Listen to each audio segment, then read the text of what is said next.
Hey, how's it going? This is Melinda and welcome to my channel. Today I am asking myself and I want to discuss with you a question that's been inspired by a few purchases I have made recently.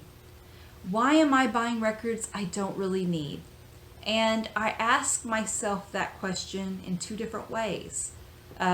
Sometimes I ask myself, why am I buying records I don't really need? And I can answer A, B, and C. Other times I ask myself, why am I buying records I don't really need? And I don't always have a good explanation for myself other than they're just cool. I saw it, I liked it. I don't really have any better explanation than that. And that's kind of what I'm exploring in this video today. So if you're not a subscriber, please subscribe to my channel. It would really mean a lot to me. And let me go ahead and get started with a gift I just recently received from Rob. And when we communicate here on YouTube, he goes by Curator of Rock Trivia. Really nice guy, and he was so kind to send this to me. He knows I love Van Halen. This is the 45 to Can't Stop Loving You, and he included the jukebox strip, and as you can see, I have a jukebox. And that will be a very cool addition, along with a song called Crossing Over by Van Halen. So thank you so much, Rob. I really love having this 45. It was so sweet of you to think of me and just send it as a gift. Thank you so much. Now I'm going to show you a few records that are kind of collectibles for me that I consider healthy collectibles.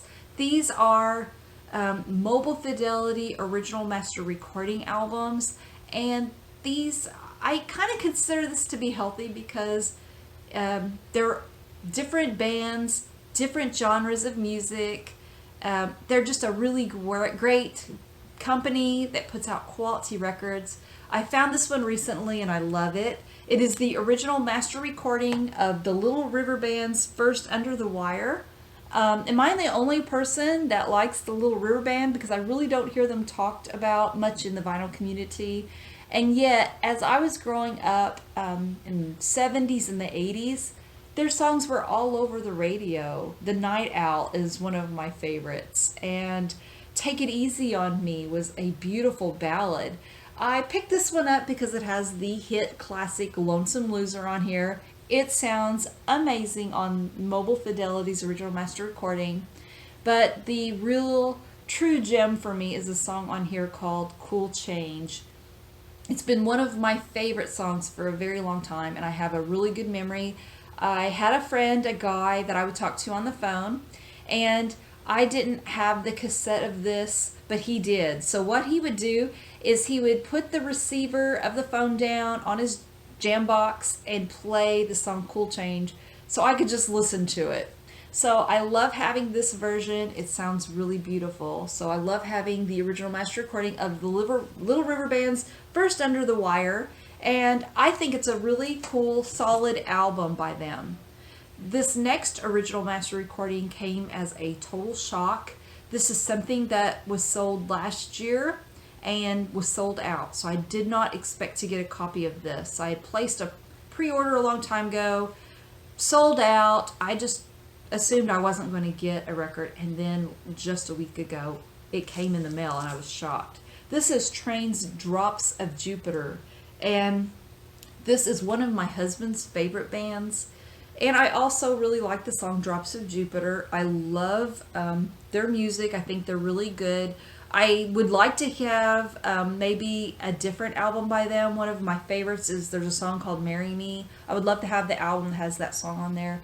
So I think this is a really cool one. My copy is number 2529. Did not expect to get this one. I thought it was sold out for good. The next records I'm going to show are another what I would call healthy record collecting. I have gotten into jazz, and I just think this is a great way to go in a way to get jazz records. This is the classic series by Blue Note, and I just recently received Speak No Evil by Wayne Shorter, a really great one. And I'll be honest with you, these records that I'm buying, jazz albums, they're blind buys. Most of the time I've never heard them before, but if they are what Blue Note considers their classics, That's all I need to know. And these cost around $21 to $25. Their covers are a little flimsy. There's nothing special about their packaging. They even come in paper sleeves. But, you know, I can change that myself. The quality of the sound is really good, and the vinyl is top notch. So I'm very happy to have that. Also, I received Song for My Father. This one is fantastic. I love this. And I'll admit it, as a blind buy, I put the record on, and when it started, it stopped me in my tracks because it sounded exactly like Steely Dan's Ricky Don't Lose My Number. So I'm assuming Steely Dan sampled Horace Silver on here. I don't know. I hope they got paid for that. It sounds identical. They sampled it, borrowed it, whatever you want to call it. But when I first heard the first few notes of this, it stopped me in my tracks. It sounds just like Ricky Don't Lose My Number by Steely Dan. Look it up and you'll be amazed. It's exactly like it. So now I'm going to talk about a record that I recently picked up, and I picked up 2 of them, and I really don't think I needed 2 copies of it. I kind of got caught up in the hype of it. But I picked this up. This is the indie version of McCartney 3. I showed this on a previous video. I do like this. The more I listen to it, the more I like it. I think he did a really good job. So way to go, Paul. Paul did a good job on this album. I really like it. This is copy number 2,450 out of 4,000. And I ordered this from Bull Moose because I wanted to have an indie version of it. It's on white vinyl. And really pretty. Love that black and white. You just can't beat the combination of black and white. I really love that color combination. But after I had already ordered this, I saw on McCartney's website the Third Man version of this. Third Man Records McCartney 3 on red vinyl. And my particular copy is 1,848 out of 3,000. I have left this one sealed because at the moment I just don't really need to open it. I think there's a poster inside that's very cool, and maybe in the future I'll open it, but I've been listening to the white version. But this is kind of one of those deals where it's like, did I really need to order 2 copies? Probably not. I have no regrets, but anyway, very happy to have that in the collection. But it's one of those, it's like, okay, did I really need to order 2 of the same record? And instead, I could have 2 different records for the money. Now, this one I'm going to show is something that it's like, okay, yeah, this is what really inspired this video. Let me just show you what I have. First off, this is the Beatles, and I have found that I am going down that Beatles rabbit hole. I have bought a lot of Beatles stuff. It's just so much fun to collect. This is the Beatles at 1962 through 1966. Everybody knows this record. It is a lot of their greatest hits. This is the early Beatles album, and it's my daughter's favorite. And I bought this one. This has got a misprint on it. It's the blue label where it should have been the red label. So I have that particular copy of it. I also have the really cool classic Capitol version of it where it's on red vinyl. So I think that one is, you know, as a collector, it's really cool to have. And it sounds pretty decent. It's not a bad sounding record. However, I was in Colorado and I saw this other record that blew me away. I felt like, oh, I have to have this. But when you see this, this is not at all what I collect. I love analog. I love great sound. And then I picked up this one. This is a limited edition red vinyl, digitally remastered. Why did I want this one digitally remastered? Because it came on a really cool vinyl, of course. I'll show it to you. Again, another red record. This one, the other one was a transparent red, and this is what I call an opaque red. You know, you can't see through it. But it's on this really cool Apple label. So it's a little different. It came out in the 90s. You know, I just really thought for a collector, I wanted to have that one. And, you know, it's not really cheap, it's not really expensive, it's just something in the middle. But this puts me over the edge. This is a collector's purchase. And yes, I've listened to it. It sounds okay. It's not mind-blowingly great. It's not horrible. But, it's just one of those things I bought for collector's purposes because I love the Beatles. I think their records are probably the most fun to collect. Again, here I have the blue version of this. And, just really nice gatefold. This is a beautiful capital labeled version on the transparent blue.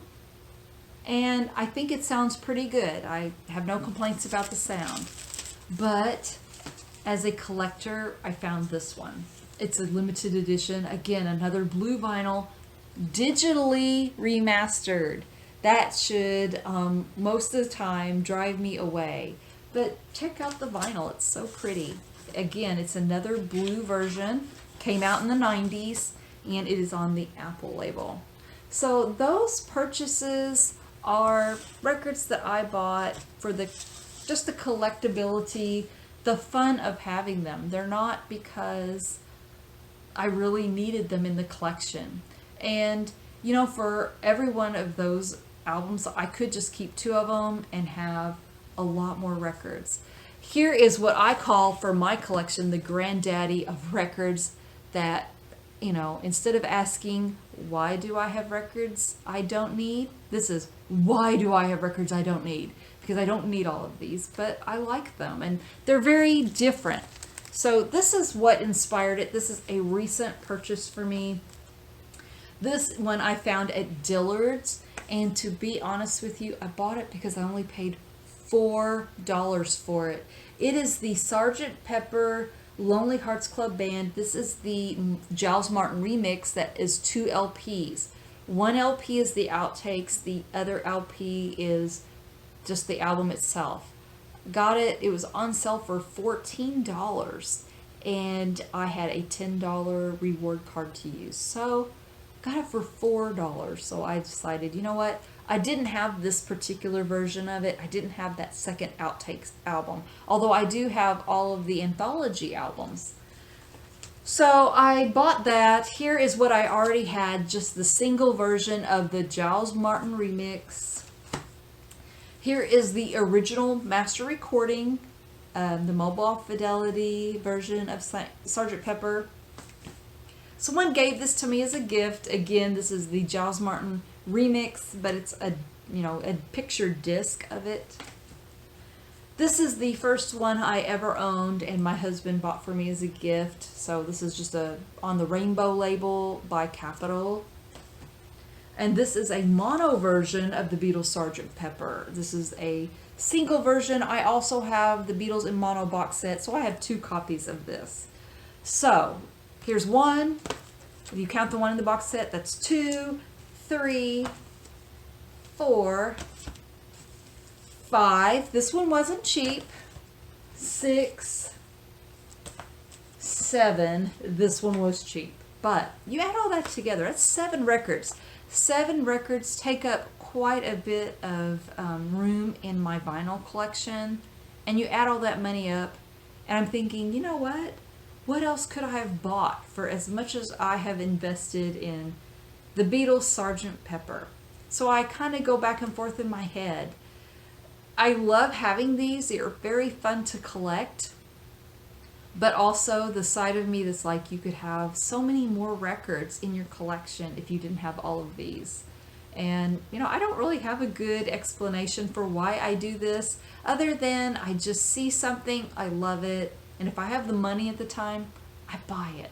So, again, no judgment. We are all different, and that is the fun of it. We have the freedom to buy as many records as we want. If we want 10 Sgt. Peppers, we can have 10. If we only want 1 and we spread the money out to different bands and different titles, we're entitled to do that too. It's just a lot of fun. I want to close this out by showing a mobile fidelity record that I think is really cool, and I bought it from a channel called The In Groove. It is a channel here in the vinyl community, but he also has a record store, and I have been watching his videos for a long time. The guy's name's Mike. He has given some really great suggestions on great sounding records, and I have been taking his advice. So I decided, you know what, I need to reward him for his wonderful suggestions. So I bought a record from him, and it is a very cool one. This is Miles Davis, Kind of Blue. This is the 45 RPM 2-disc set. It is in a luxurious box, and I was really happy to get this one. He wrapped it very well. The Ingroove does a great job of protecting the record in the box. The packaging was incredible. So very happy to have this one, and it is copy number 19,806. And who knows, Mobile Fidelity might just keep printing and keep printing these because they keep selling out. And there's a reason for it. They sound incredible. So love having this from the Ingroove. And if you haven't checked that channel out, please do. Him and his wife Angel do a really cool Q&A about once or twice a month. I'm not really sure. I usually miss the live version of it and go back to watch. He answers a lot of really cool questions about vinyl and different pressings. His wife Angel is on there, and I just want to say to Angel, you know, you may not really like being there or like the videos, but we love you. You are a doll. So I really enjoy watching his videos. I will sit there for the whole 2 hours, and I'm so excited when the Q&A comes on. So that is my video today. Let me know what you think. Is there a certain record that you can't stop collecting? You have to get every version of? I know Kiss fans like to collect different vinyl from different countries. You know, are you guilty of this? Or do you like to spread the love and just have wonderful bands, different pressings, different records? I'm really curious. Are you more of a buyer to listen to the records, or do you like to collect? You know, I'm a little bit of both here. So thank you so much for watching. Please subscribe, and I really appreciate your support. I will see you next time. Take care. Bye-bye.